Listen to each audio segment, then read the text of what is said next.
it's hard for you. You've lost your brother.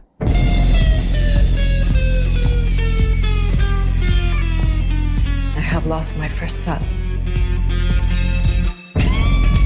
It pains me to say this to you. It would pain any mother. If the tables were turned, your brother would have found your killer and brought me his head on a platter. Only God forgives. Well, he certainly is the only person that can forgive these people for making this film. My God. Hello, I'm Ben, and I'm with Screenhog UK doing a review for Only God Forgives, as you might have guessed. So this is Nicholas Winding Refn's, if that's how indeed how you pronounce it, I'm not sure. This is his next film, his follow-up to Drive, and it also stars the main star of Drive, in Ryan Gosling. Now, if memory serves, Ryan Gosling wasn't originally meant to play the lead in this, but the guy dropped out, and he stepped in, obviously, because they have a working relationship from Drive. Now, for my money, Drive is a fantastic film. It's a modern classic. It's absolutely brilliant. It's one of my favourite movies. It took me very much by surprise, and I absolutely love it. It's an incredibly cool film, incredibly stylish, and there's nothing quite like it. Its soundtrack, just the way it looked. Even Ryan Gosling, with a very minimalistic kind of performance, struck me very hard. And I think he's one of the young rising stars of Hollywood these days, and it's mainly because of Drive why he's even on my radar.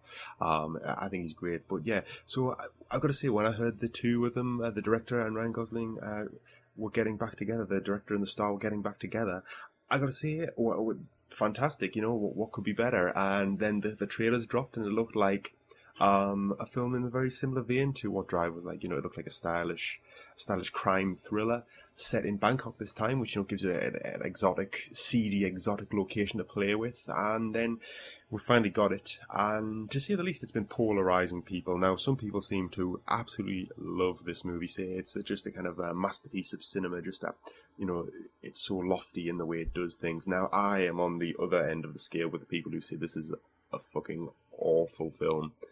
This is, it's hard to put into words how disappointed I am with this film. This is a film that is completely style over substance. There is so little characterization here that feels seems to have any depth into it. The storyline is practically non-existent and meandering, and it's just bizarre. Its conclusion is just, I'm not even sure if you can say that there is one. It's just crazy. I honestly, this movie just leaves me bamboozled.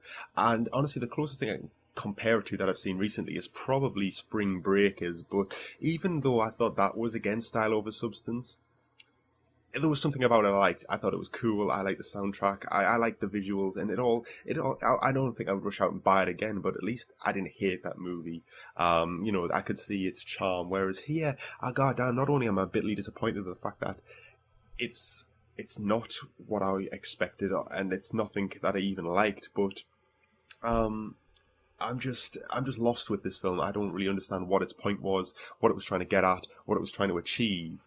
So basically the storyline for this particular film is that Julian is Ryan Gosling's character, and he and his brother run a kickboxing kind of fighting ring in Bangkok as a front, and they're drug dealers on the side. Now, his brother goes out. His brother's the oldest one. He's the one who runs things. Basically, Julian's there kind of just as a second man, a second fiddle, really. And he doesn't seem to be in any big position of power, really, other than he's the boss's brother. And anyway, his brother goes out one night and goes out essentially looking for an underage girl to have sex with. And one thing leads to another, and he ends up murdered by the hands of a disgruntled father.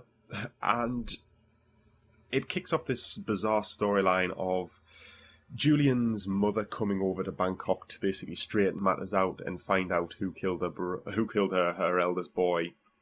And she puts basically Ryan Gosling's character Julian on the path to carrying out her revenge, as it were. Now, it's not the father of it's not the father who murdered his brother. That's actually thereafter, because it kind of transpires that the person really ultimately responsible for what happened is a police chief, or at least a high-up police officer called Chang, who wanders round basically dealing justice as he sees fit.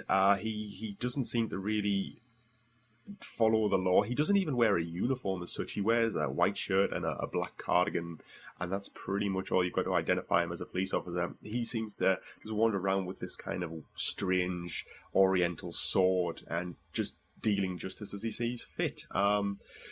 So yeah, it's a strange kind of tale of revenge between Julian and his awful mother, Crystal, played by Kristen Scott Thomas, and this police officer Chang, played by now, oh god damn, I don't think I'm going to be able to say this, but Vithaya Pangrisiam. That is nowhere near it, but it is he's a I believe he's a Thai actor. He's very, very good actually. If there's one thing I think he's quite striking in the part.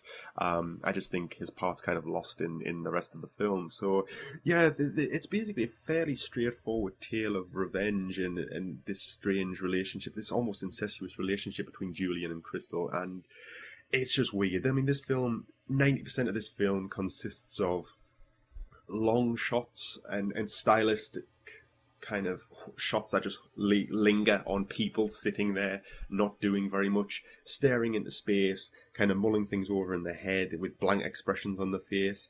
And if there's one thing you can say about this film is it does look frigging gorgeous. It's one of the most beautiful films I've ever seen. It's got some great use of lighting, some great camera work, but there's just nothing there. It was boring and bizarre, and I don't think many people will like this. I mean, I gotta say, this is a film that most people in the cinema walked out of.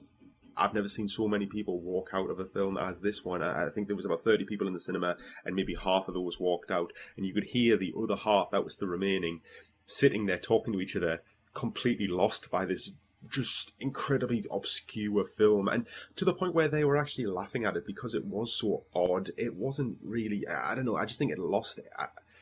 I think it just went over pretty much everybody's head, and whether that's because, well, you know, it was a bunch of people who just thought Drive 2, you know, another crime caper, and didn't expect this kind of more arty approach, or whether, I mean, I don't think that's the case, personally. I think there's just not a lot in this film, and I think this is maybe a bit of a case of people who love this film and rave about it and say, oh yes, you know, 5 stars, 10 out of 10. I think it's a case of this kind of pretentious filmmaking people pretend to enjoy, so they seem more intelligent.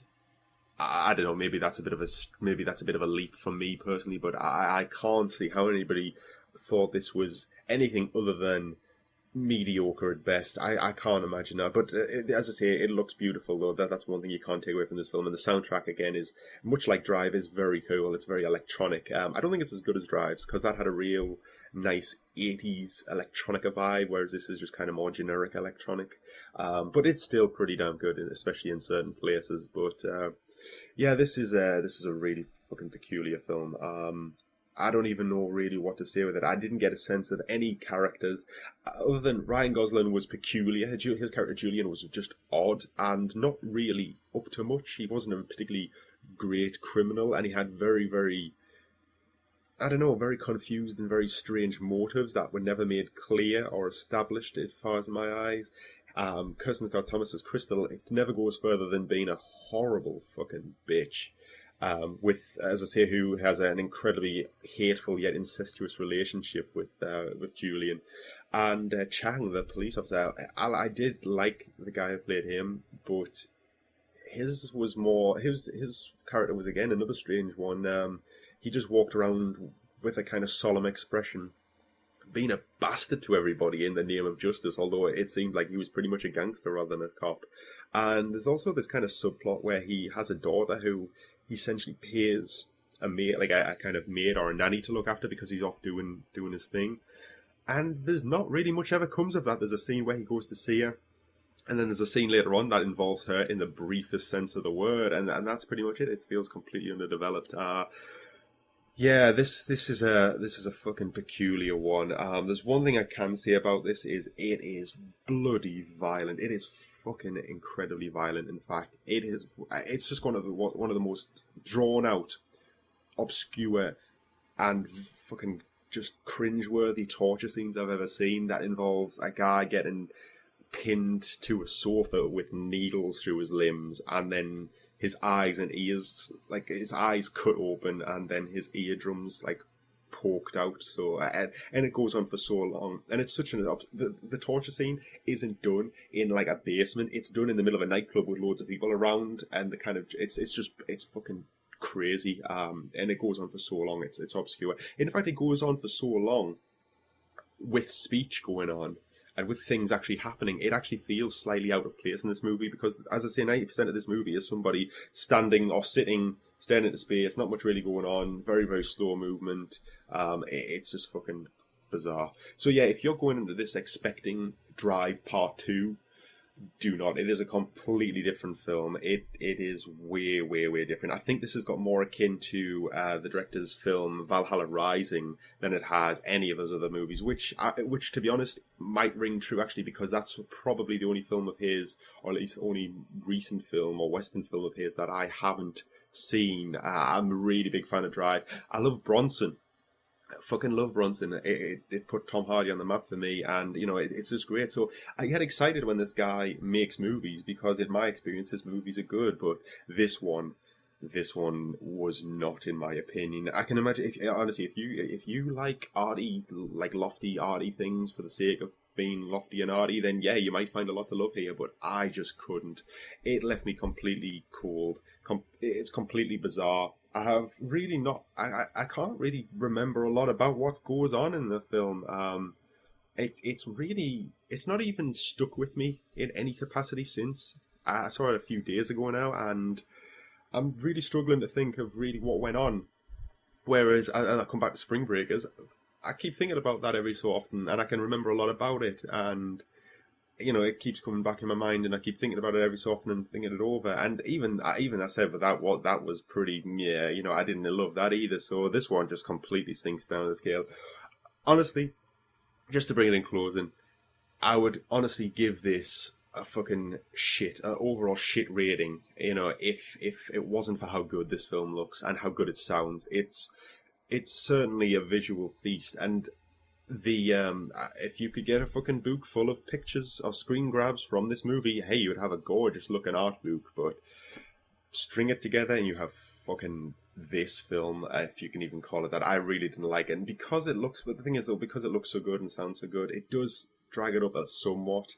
I'd say most people walked out of this film. It did have enough there in the visuals, at least, that kind of get you drawn in. It kind of got people to stay there, and you're always hoping that something might happen, something might turn around, and things might start happening and going forward and giving you a bit more, but it never does. And the ending cuts things off so much in such a bizarre, strange way that I have no idea what was going on really by that point. So yeah, the visuals and the audio save this film from utter dross, but that still doesn't really redeem it wholly. So I'm going to give this a C minus. It's kind of shaken my faith in Nicholas Winding Refn. I don't even know if that's how you pronounce it. I do apologise if it's not. But it's shaken my faith. And next time he releases a film, I'm going to be a little less excited about it, because I don't know if we're going to get one of these meandering arty films, or if we're going to get something closer to Drive, closer to Bronson. And it's a shame, because I always think his films are fairly limited in release anyway, and maybe he's not bothered about success in that way. Maybe he likes doing the films he does, because I say this has received very mixed reviews, but the good reviews have been excellent. And I think the same was true for Valhalla Rising, which I believe is probably similar in kind of tone. So maybe he enjoys these arty films, and maybe he's not bothered about commercial success, but I certainly didn't enjoy this. And it disappointed me that we didn't get something. When I say I didn't get something like Drive, I don't mean I wanted a sequel or a follow-up. I just wanted something that was as good as Drive in my eyes, and this wasn't. It left me disappointed. It left me confused, and it's just not very good in my opinion. Want to fight?